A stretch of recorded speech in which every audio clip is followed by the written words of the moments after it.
Assalamualaikum anak-anak.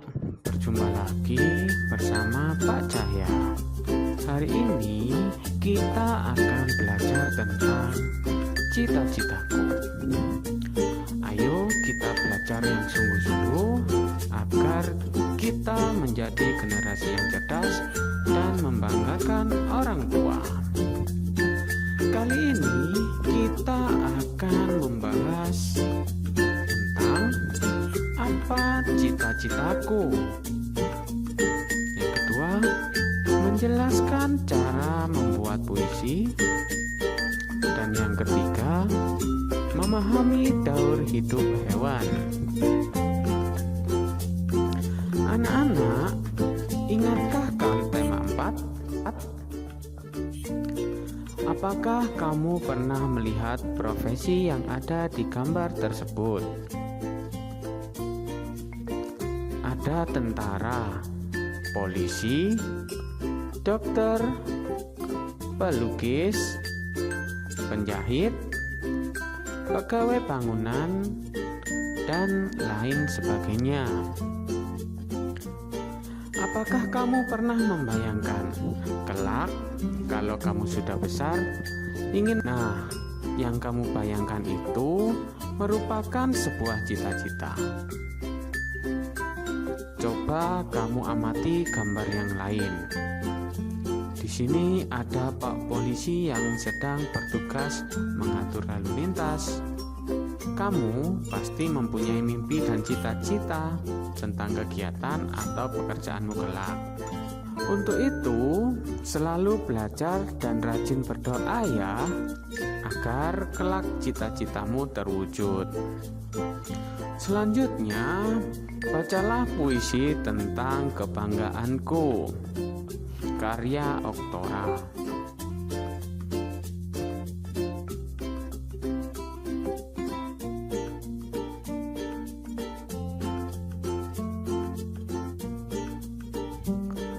Apa isi dari puisi di atas?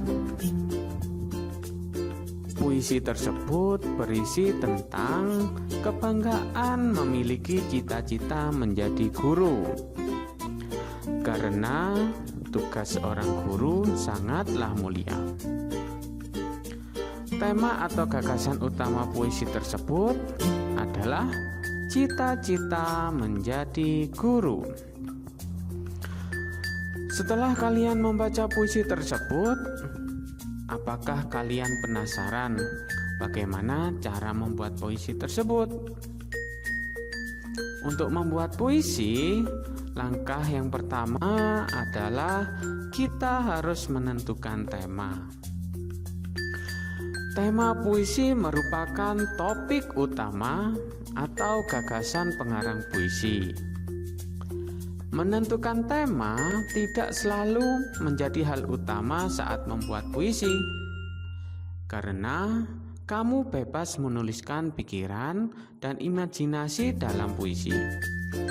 Namun, tema dapat membantu pengarang untuk membuat puisi tetap sesuai ruang lingkupnya. Yang kedua, melakukan observasi atau pengamatan. Observasi atau pengamatan untuk mengembangkan imajinasi atau khayalan. Pengarang memerlukan inspirasi atau ide untuk membuat puisi. Nah, berikut ini adalah persiapan membuat puisi. Yang pertama, menemukan tema puisi yang disukai. Yang kedua, menyiapkan peralatan tulis. Yang ketiga, lakukan observasi sesuai tema. Yang keempat, lakukan observasi berulang-ulang agar lebih banyak inspirasi. Yang kelima, tentukan peristiwa yang sesuai dengan tema puisi. Yang keenam, catatlah setiap informasi yang dibaca atau disimak. Berikutnya, langkah-langkah dalam membuat puisi. Siapkan base untuk menulis puisi seperti kertas dan pulpen. Yang Yang kedua, tentukan tema dan judul puisi. Yang ketiga, perhatikan pilihan kata yang digunakan dalam puisi. Pilihan kata yang digunakan sebaiknya sesuai dengan tema puisi. Selain itu, akan lebih baik jika kata-kata yang digunakan adalah kata kiasan. Yang keempat, tuliskan puisi sesuai imajinasi dan pikiranmu. Yang kelima, bacalah puisi kamu berulang-ulang. Tujuannya agar kamu mengetahui jika ada kata-kata yang salah, bisa memperbaikinya. Nah, ini ada tugas untuk kalian. Tugasnya adalah buatlah puisi dengan tema cita-citaku. Setelah tugas selesai, tunjukkan kepada orang tuamu agar mereka selalu mendoakan supaya cita-citamu kelak dapat tercapai. Oh iya, hasil tulisan puisi tersebut difoto dan dikirim ke Google Class ya anak-anak. Selanjutnya, perhatikan gambar berikut ini. Profesi apakah yang ditunjukkan gambar di atas? Apakah di antara kamu ada yang ingin menjadi dokter hewan seperti gambar tersebut? Untuk menjadi dokter hewan seperti gambar tersebut, tentu kamu harus mengetahui segala hal tentang hewan, termasuk dari hidupnya. Apakah yang dapat kamu ambil dari gambar ini? Ya, gambar ini merupakan gambar anak hewan.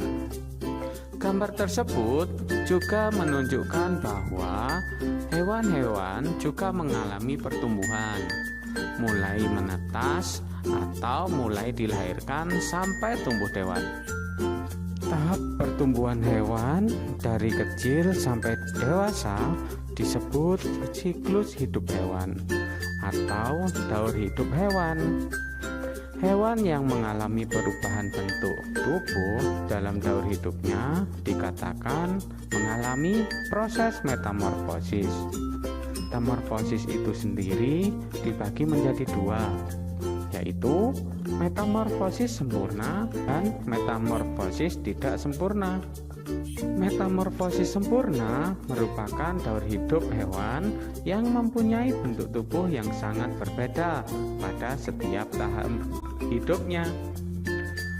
Pada saat bertelur, menetas, bentuk tubuh hewan tidak sama dengan bentuk induknya.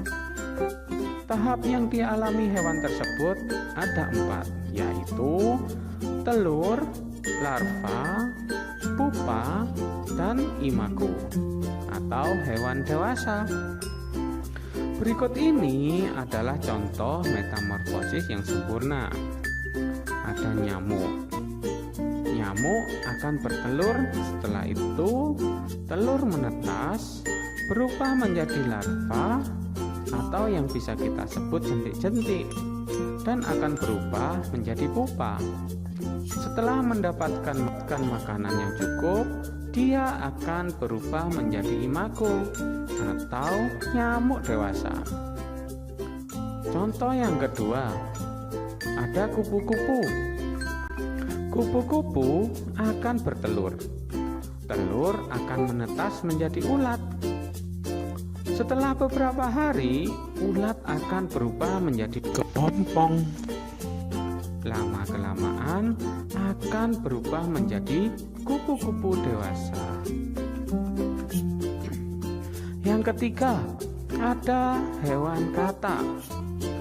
Katak bertelur. Telur menetas menjadi beruduk. Setelah itu akan muncul 2 kaki. Setelah itu akan menjadi katak muda.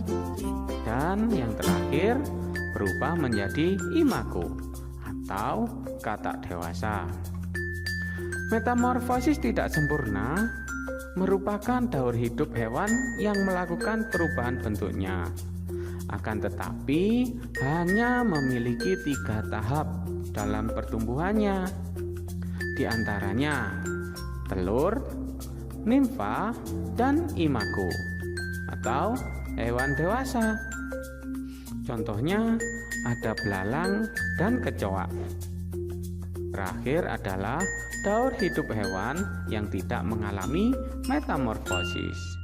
Tidak mengalami metamorfosis merupakan daur hidup hewan yang sejak menetas atau dilahirkan memiliki bentuk yang sama dengan induknya. Hanya saja ukuran tubuhnya lebih kecil. Contohnya ada hewan ayam, angsa, kucing, gajah, dan sebagainya. Nah, yang terakhir ini ada tugas yang kedua. Sebutkan 2 contoh hewan yang mengalami metamorfosis sempurna, tidak sempurna, dan tidak mengalami metamorfosis. Yang kedua, gambarlah salah satu siklus hewan yang mengalami metamorfosis. Nah, itu tadi pembelajaran yang bisa disampaikan oleh Pak Jaya hari ini. Wassalamualaikum warahmatullahi wabarakatuh.